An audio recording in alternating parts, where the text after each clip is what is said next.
اور یہاں شرک فی العبادت کا رد ہے، اسی لیے بعد میں عیسیٰ علیہ السلام کا قول رد شرک فی العبادت ذکر ہوا ہے۔ اور یہ قول فرقہ یعقوبیہ اور ملکانیہ کا تھا، جس طرح ہم نے 3 گروہ ذکر کیے نا ابتدا میں نصارہ کے، نستوریہ، ملکانیہ اور یعقوبیہ، اور یہ قول فرقہ یعقوبیہ اور ملکانیہ کا تھا۔ یہ نصارہ میں سے 2 گروہ تھے جن کا یہ عقیدہ تھا کہ اللہ تعالیٰ نے عیسیٰ علیہ السلام میں حلول کیا ہے، اللہ عیسیٰ علیہ السلام میں داخل ہو گیا ہے، لہٰذا عیسیٰ علیہ السلام کی عبادت اللہ ہی کی عبادت ہے۔ کہتے ہیں چونکہ انہوں نے یہ نہیں کہا کہ عیسیٰ علیہ السلام مستقل الہ ہے، ورنہ پھر کلام اس طرح ہوتا ان المسیح ابن مریم هو اللہ، مسیح ابن مریم ہی اللہ ہے۔ یہ عیسیٰ علیہ السلام سے رد شرک میں منقول دلیل ہے، ربی و ربکم، تو اس عطف میں عقیدہ حلول کے رد کی طرف اشارہ ہے۔ انہ من یشرک باللہ، یہ بھی عیسیٰ علیہ السلام کے کلام میں داخل ہے۔ مقصد یہ ہے کہ شرک جیسا بھی ہو، ہر قسم شرک جنت حرام ہونے اور جہنم واجب ہونے کے لیے ابدی سبب ہے، ابدی سبب ہے۔ شرک کی اللہ تعالیٰ نے بڑی مذمت بیان کی ہے۔ سورہ انعام میں اللہ تعالیٰ نے 18 انبیاء کا ذکر کیا نام لے کر کے، اور اللہ نے پھر نتیجہ کیا نکالا، وَلَوْ أَشْرَكُوا لَحَبِطَ عَنْهُمْ مَا كَانُوا يَعْمَلُونَ، فرمایا کہ اگر یہ بھی شرک کرتے تو ان کے اعمال بھی برباد ہو جاتے۔ یہاں پر اصل پیغام امتوں کو ہے، جس طرح ہمارے ہاں مثل مشہور ہے نا، آنکھاں تین تو سناوا نور، جدوں ساس نو کے خلاف ہو جاتی ہے نا، پھر تینوں گلا کر دی، مخاطب تینوں کر دیے تو نو گلا نہ دی ہے، تاکہ کوئی اعتراض بھی نہ کر سکے۔ اگر نو شکوہ شکایت کرے گی تو ساس نے کہنا میں تے اپنی دھی نہ لگی سا،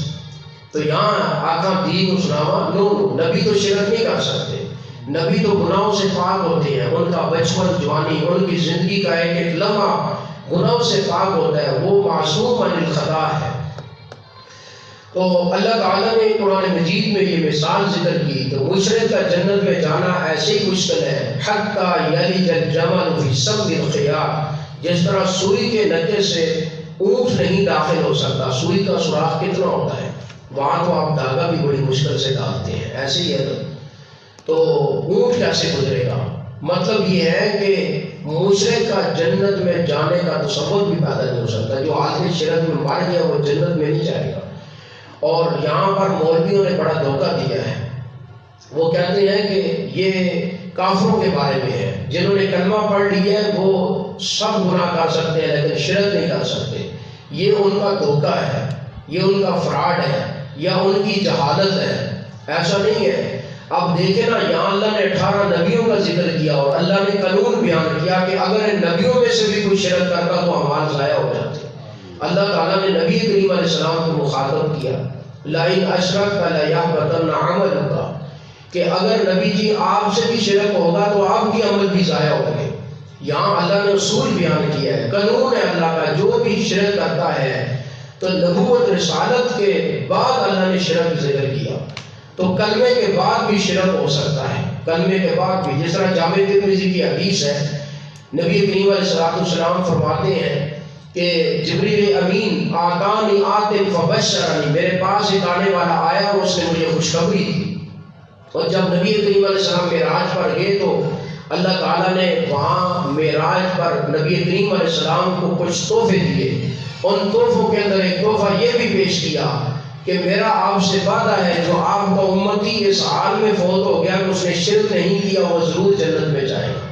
یہ اللہ نے وعدہ کیا تھا معراج میں بھی، اور یہاں جامع ترمذی کی حدیث میں بھی ذکر کیا جا رہا ہے، من مات من امتی کا لا یشرک باللہ شیئا دخل الجنہ، کہ جو بھی آپ کا امت، آپ کی امت میں سے جو اس حال میں مرتا ہے کہ اس نے اللہ کے ساتھ شرک نہیں کیا وہ ضرور جنت میں داخل ہوگا۔ تو امت سے مراد یہاں پر امت خاصہ ہے، عام امت مراد نہیں ہے، عام امت مراد نہیں ہے، عام امت مراد نہیں ہے۔ اگر کوئی یہودی ہے، کوئی عیسائی ہے، وہ اپنے مذہب عیسائیت یہودیت پر قائم رہتا ہے، وہ شرک نہیں کرتا، وہ پھر بھی جہنمی ہے، کیونکہ اس نے نبی کریم علیہ السلام کا کلمہ بھی پڑھا۔ تو کلمے کے اندر بھی یہ ضروری ہے کہ جو بندہ کلمہ پڑھتا ہے وہ صحیح مسلم میں ہے، وَهُوَ يَعْلَمُهُ اور وہ اس کا علم بھی رکھتا ہے، کلمے کا علم بھی رکھتا ہے۔ اب سوال یہ ہے کہ شرک کیا ہے؟ مختصر اور سادہ اس کی تعریف یہ ہے کہ جو خوبیاں اور جو صفات ہم اللہ کے لیے ثابت کرتے ہیں، جو صفات، جو خوبیاں، جو کمالات اللہ کے لیے ہے، ان میں مخلوق کو شریک کر دینا یہ شرک ہے۔ پارٹنرشپ نہیں کرنی۔ اب جو اللہ کی صفات ہم مانتے ہیں، اللہ کے لیے تسلیم کرتے ہیں، جو کمالات اور خوبیاں اللہ کے لیے تسلیم کرتے ہیں، مخلوق کے لیے نہیں کرنی۔ جس طرح ہمارا عقیدہ ہے اللہ عالم الغیب ہے، اگر ہم مخلوق میں سے کسی کو عالم الغیب کہیں گے تو اللہ کی صفت کے اندر ہم نے شرک کیا ہے۔ اللہ کے متعلق ہمارا عقیدہ ہے کہ اللہ مشکل کشا ہے، اگر ہم مخلوق میں سے کسی کے متعلق یہ عقیدہ بنائیں گے تو یہ شرک ہے۔ اللہ کے متعلق ہمارا عقیدہ ہے کہ اللہ داتا ہے، اللہ رحم بخش ہے، گنج بخش ہے، اللہ غریب نواز ہے، اللہ بندہ نواز ہے، اور اللہ تعالیٰ بچوں کے خزانے دینے والا ہے، رزق وسیع کرنے والا ہے، بیماریوں سے شفائیں دینے والا ہے، اللہ ڈوبی ہوئی تارنے والا ہے، بیڑیاں پار لگانے والا ہے، کشتیوں کو پار لگانے والا ہے۔ تو اگر یہ عقیدہ ہم کسی نبی یا ولی کے متعلق رکھیں گے تو یہ ہم نے اللہ کے ساتھ شرک کیا ہے۔ اب یہاں پر ایک سوال پیدا ہوتا ہے کہ اللہ تعالیٰ کی بہت ساری صفات ہیں جو مخلوق کے لیے بھی ہیں، جس طرح رؤوف اللہ کی بھی صفت ہے، نبی پاک کو بھی رؤوف کہا گیا ہے، رحیم اللہ کی صفت ہے اور نبی پاک کو بھی رحیم کہا گیا ہے۔ اس کا پہلا جواب تو یہ ہے کہ رؤوف اور رحیم اللہ کے لیے جب بولا جائے تو کمال مراد ہے اس میں، مخلوق کے لیے وہ کمال درجہ نہیں ہے اس میں۔ اور دوسری بات یہ ہے کہ جو صفات اللہ نے مخلوق کے لیے ثابت کی ہے ہم ان کو مانتے ہیں، تو آپ ہمت کریں نا، جس طرح رؤوف اور رحیم ثابت ہے، عقیدے میں تو قیاس نہیں چلتا۔ قیاس عقیدے کے لیے تو صحیح نص کا ہونا ضروری ہے، یا خبر متواتر، یہ تو غیر اہل حدیثوں کا بھی عقیدہ ہے۔ وہ کہتے ہیں کہ عقیدہ وہ ضعیف روایت سے نہیں چل سکتا، مشہور روایات سے نہیں چل سکتا، عقیدے کی گاڑی وہ قیاس پہ نہیں چل سکتی، صحیح نص ہونی چاہیے، قرآن کی آیت یا واضح حدیث ہونی چاہیے۔ تو ہمارا سوال یہ ہے کہ ہم یہ کہتے ہیں کہ جس طرح نبی کریم علیہ السلام کے لیے رؤوفن کی صفت ہے، رحیمن کی صفت ہے، تو آپ اسی طرح عالم الغیب کی صفت بھی ثابت کرو کہ اللہ نے نبی کریم کو عالم الغیب کہا ہو، مختار کل کہا ہو، مشکل کشا کہا ہو، حاجت روا کہا ہو، یا کسی ولی کے لیے اللہ نے یہ خوبی ثابت کی ہو۔ جو ثابت ہے وہ تو ثابت ہے نا، جو نہیں ثابت وہ ثابت نہ کرو۔ تو بہرحال یہ جتنے بھی نظریات ہیں یہ مزاروں درباروں درگاہوں پہ جا کر کے فوج شدہ کو پکارنا اور جو غیب ہے اس کو پکارنا، ٹھیک ہے، ان سے مرادیں مانگنا، ان سے حاجات طلب کرنا اور ان کو وسیلہ بنانا، یہ ساری چیزیں شرک کے اندر داخل ہیں۔ تو عیسیٰ علیہ السلام نے فرمایا، دعوت دیا اپنی قوم کو کہ اللہ کی عبادت کرو جو میرا بھی رب ہے اور تمہارا بھی رب ہے۔ لَقَدْ كَفَرَ الَّذِينَ قَالُوا، یقیناً کفر کیا ان لوگوں نے جنہوں نے کہا ان اللہ ثالث ثلاثہ، کہ بے شک اللہ تین میں سے تیسرا ہے، تین میں سے تیسرا۔ یہ سیدہ مریم، عیسیٰ اور اللہ کہتے ہیں ان میں سے کوئی ایک اللہ ہے، آپ کو ایک اللہ ہے، ان میں سے کون سا ہے؟ کبھی کہتے ہیں تینوں ہے، کبھی کہتے ہیں تین میں سے کوئی ایک ہے۔ اور یہ تبلیغ کا تیسرا مسئلہ ہے، اور اس میں نصارہ کے ایک اور کفری عقیدے کا رد ہے، اور یہ عقیدہ نستوریہ گروہ کا تھا، نستوریہ گروہ کا۔ امام ابن جریر رحمہ اللہ نے نقل کیا کہ نصارہ کے سب فرقے ملکانیہ، یعقوبیہ، نستوریہ اس عقیدہ کے قائل ہیں، اس عقیدہ کے قائل ہیں۔ لَقَدْ كَفَرَ الَّذِينَ، یقیناً کافر ہو گئے وہ لوگ جنہوں نے کہہ دیا بے شک اللہ تین میں سے تیسرا ہے۔ یہ جو صوفیاء ہے یہ بھی ایسے کرتے ہیں، یہ جو پیر شیر بڑے دربار مزار ہیں یہ سارے صوفیاء لوگ ہیں۔ قوال جب عرس پہ قوالی کرنے آتے ہیں، جس عرس پہ جس مزار پر جاتے ہیں اس سے اللہ کے ولی کو رب بنا دیتے ہیں، کہنے کہ ہمیں فلاں پیر کے اندر سے رب نظر آ رہا ہے، اس طرح کی قوالیاں کرتے ہیں۔ یہ شرک ہے اور یہ کفر ہے، اور یہ جو صوفیاء ہیں یہ گمراہ لوگ ہیں، بعض لوگ یہ کہتے ہیں کہ انڈیا کے اندر ہندوستان میں صوفیاء کرام کی محنتوں سے اسلام غالب آیا ہے، حالانکہ 22 ہجری کے اندر 21-22 ہجری میں کئی صحابہ کرام وہ ہندوستان کے اندر آئے ہیں، اور چائنا کے اندر بھی ایک قبر ملتی ہے، اور آپ کے پاکستان بلوچستان کی طرف بھی کچھ قبروں کے آثار ملتے ہیں،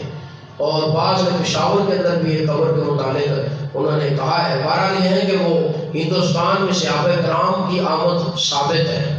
اس صحابہ کرام آئے تھے، اور ان سے یہ سلسلہ آگے پھر محمد بن قاسم، ٹھیک ہے، وہ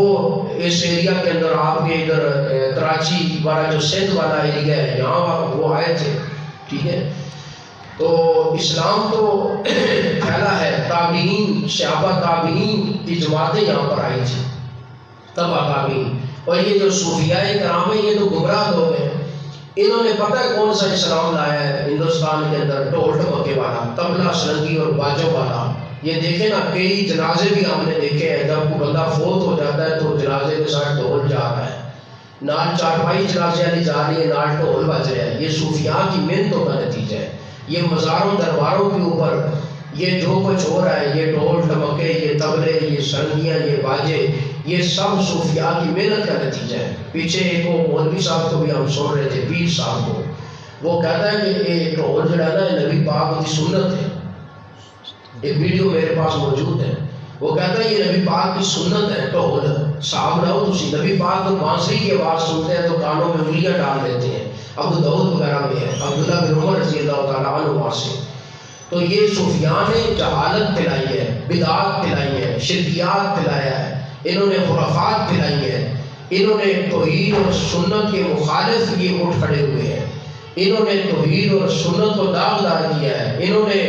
توحید اور سنت لوگوں سے چھین کر کے انہیں بدعات اور شرکیات، انہیں کفریہ اور شرکیہ عقیدہ ان کو دیا ہے، ان کی اسلام کے حوالے سے کوئی صفات نہیں ہے، یہ گمراہ لوگ ہیں۔ بارہ توجہ فرمائیں، ان اللہ ثالث ثلاثہ، کہتے ہیں کہ تین میں سے تیسرا ہے، ما من الہ الا الہ واحد، نہیں ہے کوئی معبود مگر وہ اکیلا، اللہ اکیلا ہی معبود ہے، اسی کی عبادت ہوگی۔ اگر نظر و نیاز دینی ہے تو اللہ کے نام کی دینی ہے، اگر پکارنا ہے دعا کرنی ہے تو اللہ سے کرنی ہے، قولی عبادت بھی، بدنی عبادت بھی، فعلی عبادت بھی، یہ ساری اللہ کے لیے خاص ہے۔ جو ہم تشہد پڑھتے ہیں نا،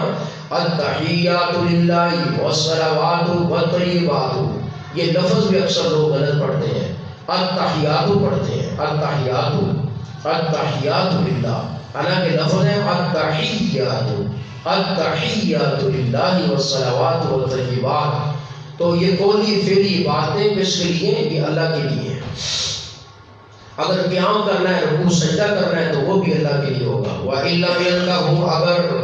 یہ باز نہ آئے اما یقولون، ان باتوں سے جو کہتے ہیں، اس عقیدے سے جو کہتے ہیں، لَيَمَسَّنَّ الَّذِينَ كَفَرُوا، تو ضرور پہنچے گا انہیں جنہوں نے کفر کیا، منہم ان میں سے، عذاب علیم، دکھ دینے والا عذاب۔ اگر یہ باز نہیں آئیں گے تو پھر ان کا نقصان ہوگا۔ تو بہرحال الہ ایک ہی ہے، ما من الہ الا الہ واحد، یہ ان کے قول کا واضح رد ہے کہ الہ تو ایک کو مانتے تھے مگر دیگر میں الوہیت کی صفت تسلیم کرتے تھے۔ افلا یتوبون الی اللہ، کیا وہ دل سے اللہ کی طرف توبہ نہیں کرتے، ویستغفرون، اور وہ یعنی زبان سے مغفرت طلب نہیں کرتے، واللہ غفور رحیم، اللہ تعالیٰ بخشنے والا رحم کرنے والا ہے۔ یہ اس آیت میں دونوں عقیدوں سے طائب ہونے کی ترغیب ہے، ترغیب بھی بطور زجر کے ہے، ڈانٹ کے ہے۔ استفہام امر کے معنی میں ہے، توبہ سے توحید کی طرف رجوع ہے، استغفار سے مراد کہ شرک کو ترک کرنا ہے، شرک کو، اور استغفار زبان سے ہوتا ہے، جس طرح تفسیر خازن والے نے لکھا ہے، مل مسیح ابن مریم الا رسول، نہیں ہے مسیح ابن مریم مگر رسول ہے، قد خلت من قبل الرسل، یقیناً اس سے پہلے کئی رسول گزر چکے، وام صدیقہ، اگر عیسیٰ علیہ السلام کو تم الہ کہتے ہو، یہ تو رسول ہے، تو پھر پہلے رسولوں کے متعلق تمہارا یہ عقیدہ کیوں نہیں ہے؟ رسول تو جس طرح پہلے رسول ان میں سے کوئی الہ نہیں تھا، کوئی اللہ نہیں تھا، تو یہ بھی رسول ہے، یہ بھی اللہ اور الہ نہیں ہے، اللہ اور الہ نہیں ہے، یہ بھی اللہ کے بندے ہیں جس طرح پہلے رسول اللہ کے بندے تھے۔ وہ ام صدیقہ، اور ان کی ماں صدیقہ تھی، ان کی ماں صدیقہ تھی، سچی تھی، یعنی سچ بولنے والی۔ کانا یا قرآن طعاما، وہ دونوں کھانا کھاتے تھے، دونوں، جو الہ ہوتا ہے وہ کھانا نہیں کھاتا، وہ کھانے پینے سے پاک ہوتا ہے، سونے سے پاک ہوتا ہے، جو سو جائے، جس کو اونگ آئے، جس کو نیند آئے، جس کو واش روم کی عادت ہو، جس کو پیاس لگے، جس کو بھوک لگے، جس کے جسم میں درد ہو، جو بیمار ہو جائے، ٹھیک ہے، اور جو بچہ ہے پھر جوان ہو گیا، پھر بوڑھا ہو گیا، پھر اس پر موت آ گئی، وہ الہ نہیں ہو سکتا۔ الہ فوت نہیں ہوتا، الہ کا جنازہ نہیں ہوتا، الہ کو کفن نہیں دیا جاتا۔ مشکل کشا، داتا، گنج بخش، رنج بخش، غریب نواز جو ہے اس کو کھانے پینے کی عادت نہیں ہے، وہ کھلاتا ہے، خود کھانے سے پاک ہے، سلاتا ہے، خود سونے سے مارتا ہے، خود موت سے۔ اللہ لا الہ الا هو الحی القیوم لا تأخذہ سنۃ ولا نوم، وہ ہمیشہ سے ہے، اس کو نہ نیند اونگ آتی ہے نہ نیند آتی ہے، وہ ہمیشہ سے ہے۔ کل من علیہ فان ویبقی وجہ ربک ذو الجلال والاکرام، سب پر موت آئے گی، اللہ باقی رہے گا، سب نے مر جانا ہے، کل نفس ذائقۃ الموت، ٹھیک ہے۔ ہاں، جو داتا ہوتا ہے اس کی قبر نہیں ہوتی، اس کا مزار دربار نہیں ہوتا، جس کا مزار بن جائے، دربار بن جائے، آستانہ بن جائے، وہ الہ نہیں ہوتا، وہ مشکل کشا نہیں ہوتا، وہ منگتا ہے، وہ فقیر ہے، وہ بے بس ہے، وہ لاچار ہے، عجیب معاملہ ہے، ان کا حساب عجیب ہے۔ اب دیکھیں نا، یہ لوگ ان کو بھی سمجھ نہیں آتی، یہ گئے پیر صاحب کے پاس، کہتے ہیں پیر صاحب سر میں درد ہے، پیر صاحب نے تویز لکھ دیا، کہتا ہے یہ سر میں باندھنا ہے، اور یہ تویز ہے، یہ آپ نے پانی میں ڈال کے پینے ہیں، پانی میں ڈال کے پینے ہیں۔ اب تو تویز بھی فوٹو کاپی شروع ہو گئے ہیں، جدید پیر آ گئے ہیں، وہ ایک بار تویز لکھ لیا ہے، وہ جو فوٹو کاپیاں کرا لیں گے، جڑا آتا ہے وہ فوٹو کاپی پڑھائی ہے، یہ عجیب سسٹم ہے۔ اب فوٹو کاپی کا کیا فائدہ ہے جی؟ یا تو قلم سے لکھا ہوا ہے نا، وہ لکھائی پانی میں مل جائے گی، مکس ہو جائے گی، فوٹو کاپی کی لکھائی تو پانی میں مکس نہیں نہ ہوگی، کیا خیال ہے؟ لیکن یہ جدید پیر ہے، سائنسی پیر ہے، سائنسدان ہے، اور پیر صاحب جو ہے یہ لوگوں کو تویز دیتے ہیں سر درد کے لیے، دیگر بیماریوں کے لیے۔ اپنے پیر صاحب نے سر میں درد ہوئے، کہتے ہیں یار ایک پیناڈال پھاڑ لیا، آپ پیناڈال کھا رہے ہیں پیر، تو لوگوں کو تویز دے رہے ہیں۔ ایک مریضوں کو پھر بھی سمجھ نہیں آتی، بھائی جدوں پیر پیناڈال کھا رہے ہیں، انہوں پیناڈال نال رام آ رہے ہیں، تو تسی تویز لین کے بجائے تسی بھی پیر کو جاننے کی لوڑ ہے۔ میڈیکل سٹور تے جاؤ تو پیناڈال پڑھو، بسم اللہ پڑھ کے کھاؤ تے اللہ لا خیر سلا۔ انہاں نوں عقل نہیں آنی بس۔ وہ ایک پیر ہے جڑا نا کراچی کے اندر بائی پاس کرتا ہے، دل کا آپریشن کرتا ہے، دل کا بائی پاس کرتا ہے دم کے ذریعے، اور پچھلے دنوں اس کی ویڈیو تصویریں بھی آئی ہوئی تھیں، اس کو اٹیک ہوا، پھر اس نے اپنا آپریشن کروایا، آپ ہاسپٹل گیا تو مریداں کو دم کر کے بائی پاس کرنے گیا۔ پتہ نہیں اس قوم کو کب سمجھ آئے گی، مرنے سے پہلے سمجھ گئے تو موت ہے ان کی، نہ سمجھے تو پھر اگلا انجام تو بڑا خطرناک ہے نا جی، کیا خیال ہے؟ یہ علی اجمیری جو ہے، جن کو داتا کہتے ہیں، لاہور والی سرکار، 2 شادیاں کی تھیں، 2 بیویاں جو اللہ نے اولاد نہیں دی تھی، لوگ پھر پتر لین جاتے، اپنا ان کا پتر ہے کوئی نہیں۔ یہ اللہ کی مرضی ہے نا، اللہ کی ملکیت ہے۔ یا بولی من یشاء اناسا و یا بولی من یشاء ذکور، اللہ جس کو چاہے بیٹے دے، جس کو چاہے بیٹیاں دے، جس کو چاہے دونوں ہی دے، جس کو چاہے کچھ نہ دے، یہ میرے رب کی مرضی ہے۔ توجہ کیجیے، انظر دیکھیے کیفا نبین لہم الآیات، کیسے ہم ان کے لیے بیان کرتے ہیں، واضح کرتے ہیں آیتیں۔ ثم انظر، پھر آپ دیکھیے، انا یؤفکون، وہ کہاں پھیرے جاتے ہیں۔ یہ عیسیٰ اور مریم علیہ السلام کی الوہیت کی نفی کی دلیل ہے، یہ توبہ کے لیے علت ہے، اس میں بہت سے دلائل ہیں۔ یہ کہ ابن ہونا، ماں ہونا، یہ الوہیت کے منافی ہے، ماں ہونا الوہیت کے منافی ہے، اور یہ کہ وہ رسول ہیں اور رسالت بھی الہ ہونے کے منافی ہے۔ رسالت بھی الہ ہونے کے منافی ہے۔ تو اگر یہ الہ ہوتے تو پھر رسول نہ ہوتے، الہ ہوتے تو پھر عیسیٰ علیہ السلام بیٹا نہ ہوتے۔